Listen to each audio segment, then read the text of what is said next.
All right, my ring light is dead, so we're just gonna do it this way. Hi guys, I am Baje.co, your host of Next Up Divine. And today we are having a conversation about becoming, how to be soft in a world that wants to keep us hard. So I think the best thing for us to do is just start off on some quick basis and speak about what that even means. A lot of people say they want to be soft, they want to be the softest version of them, and I hear a lot of backlash on that. Like, what does it mean to be soft? So in my opinion, being soft is being able to tap into either your feminine or your masculine and having a balance in both, right? I think that even with men have a feminine side as well. They have a divine feminine, divine masculine, and there's a balance, yin and yang. I think the same thing with women. So I think men can be soft because he can be a man who knows himself, a man who stands in pride and also in vulnerability at the same time. Just as I think for a woman, she's able to stand in her feminine nature, but also set boundaries when she needs to, which I feel taps more into the masculine side because she has to be firm and strong when setting those boundaries, but delivering it in such a soft way, in such a nurturing and feminine way. That's what I think softness is. And the world kind of wants us to be hard, right? Because sometimes when you show up as a soft version of yourself, the world looks at you and they're like, no, that person's weak, they're vulnerable, they're easily taken advantage of, they're gullible. And then you just change the tone real quick and they're like, oh wait, hold on now, you're coming a little too strong. They experience a different version of you, and that's what they want. They think that that's who you should be, that hardcore person. And a lot of us don't want to be that anymore.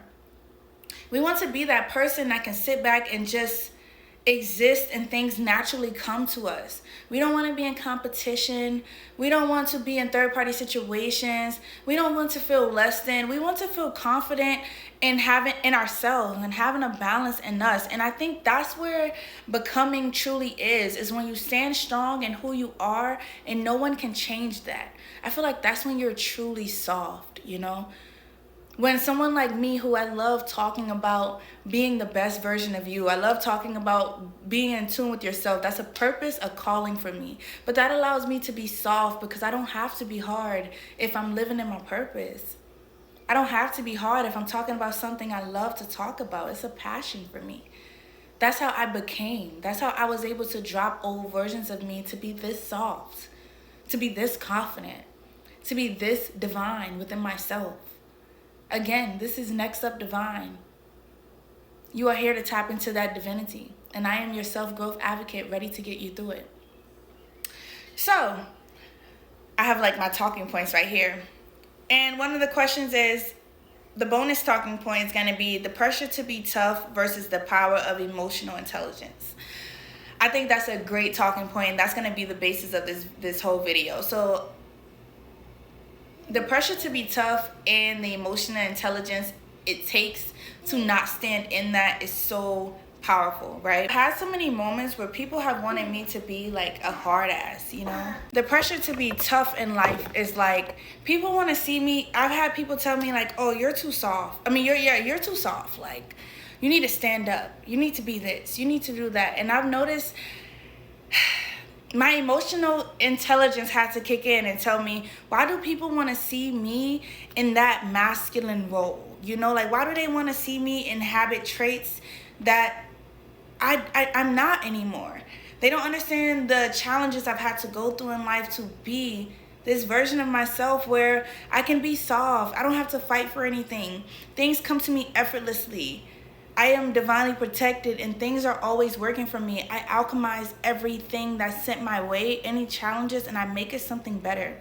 And I just couldn't understand why people wanted to instill hardness on me when I had worked so hard to embody this softness. And I noticed it's because sometimes it can intimidate others, or it can confuse them, or they confuse it with weakness. Like, oh, this person is so soft, they're weak.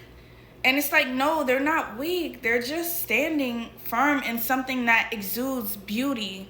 It exudes confidence. It attracts people towards them. Because if I was hard, I would be considered ghetto. I would be considered ratchet. They would call me every label that they would want to put on me once I become that hard version of me that they want. But when I'm soft, You want to take me out of place because this exudes my confidence. It shows my beauty and who I truly am. My aura gets to shine bright, right? And I think that a lot of society wants to put that on people because they don't want to see people right. It actually triggers versions of themselves that they refuse to kill, versions of themselves that they refuse to let go of. And that's where emotional intelligence comes in, because instead of doing the work, people sometimes project onto others. And something that I've always done was I've always done the work. I've always done the shadow work. Like literally, y'all see my books, right? Like I have Healing Through Yoga.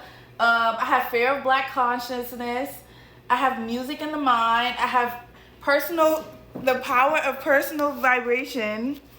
The Power of Personal Vibration. I forgot the name. Yes, The Power of Personal Vibration. 555 on my clock. Like, I've always done the work, right? To be this version of myself.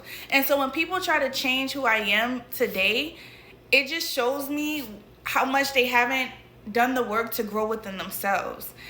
So life is going to keep trying to make you be a hard ass, and all you have to do is remain soft. And it shows how intelligent you are within your own emotions, how secure you are within your own self, because no one should be able to change you.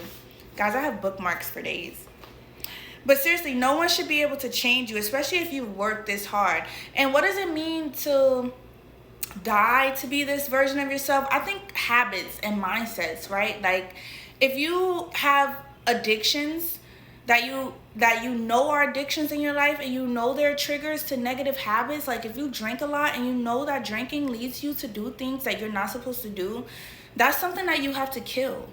Not that you have to stop drinking completely, but you have to cut it out so that healthier things can come towards you. If you know that partying is a trigger for you, you have to cut out partying and find healthier habits, you know what I mean? So I think that's what it means, like dying within yourself to become another version. I think it's doing the work. Like, say for instance, something bothered you when you were a child and you never took the time to heal it, and as an adult it still sits there and it still surfaces, and you never take the time to heal that. You never get to become the version of you that's healed. You never get to break through that generational thing. Because if you don't ever heal it, it's going to become generational. It's something your child may have to heal. So it's something you have to work through, and you have to want to heal those things so that you can become a better version of yourself. You know what I mean? Like, I hope that makes sense. Also, mindsets. Like, I had to get out of I would say, oh, I'm healing, I'm growing, I'm healing. And then I noticed that I was healing for so long that I didn't give myself any space to grow. And I watched a podcast and they were saying, like, if you keep saying you're healing, you never make space to grow, you know? So I started saying I'm growing. And I started to attract things to me that displayed my growth, that displayed how much I saw within myself and how much I was ready to conquer, how much I was also ready to surrender. You know, when I have those mental days and I'm like, I just can't. I've learned to surrender, and that allows me to be a new version of myself, because back in the day I probably would have kept trying, and I would have kept meeting opposition because I did not know how to surrender. I did not know how to meet that version of myself that needed to die in that moment so that this new me can flourish, this soft me could be here, so that Next Up Divine can finally see me for who I am.